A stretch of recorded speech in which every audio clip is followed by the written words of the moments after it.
রূপকথার গল্পে হয়তো অনেকেই দুধের হ্রদের কথা শুনেছেন, কিন্তু বাস্তবে হয়তো তার অস্তিত্বই নেই। তবে এবার সত্যি দেখা মিলল দুধের হ্রদের। চীনের দক্ষিণ পশ্চিমাঞ্চলের সিচুয়ান প্রদেশে অবস্থিত দাওচেং ইয়ার্ডিং নেচার রিভার্সের মধ্যে রয়েছে মনোমুগ্ধকর মিল্ক লেক বা দুধের হ্রদ। তিব্বতী ভাষায় এটিকে নিউ নাইন হাই নামে পরিচিত।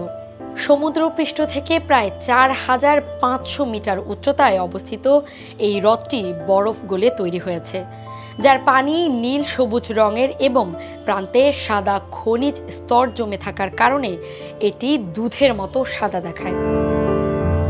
হ্রদটির চারপাশে বরফে ঢাকা পাহাড়, তিব্বতীয় প্রার্থনা পতাকা এবং নীরব প্রকৃতি মিল্ক লেকে এক স্বর্গীয় রূপ দিয়েছে। স্থানীয় তিব্বতীদের কাছে এটি একটি পবিত্র স্থান যেখানে তারা প্রার্থনা ও ধ্যান করে। পর্যটকদের কাছে মিল্ক লেক একটি অপার আকর্ষণের কেন্দ্রবিন্দু।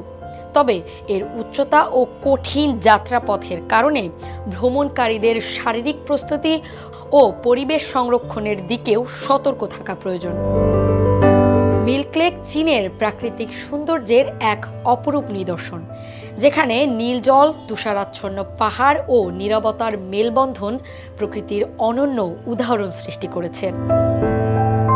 মিল্ক লেক বা দুধের হ্রদ হলো এক ঘুমন্ত রূপের প্রকৃতির উপহার, যেখানে হিমবাহের জল, শ্বেত বালি, নীল আকাশ, শান্ত পাহাড় সব মিলিয়ে এক মনোমুগ্ধকর দৃশ্য। ভ্রমণকারীদের জন্য এটি এক ধরনের বিচ্ছিন্ন স্বর্গ, তবে সেই সৌন্দর্যের রাস্তা, উচ্চতা ও পরিবেশগত চ্যালেঞ্জ সামনে আসে। সেক্ষেত্রে প্রস্তুত থাকা জরুরি।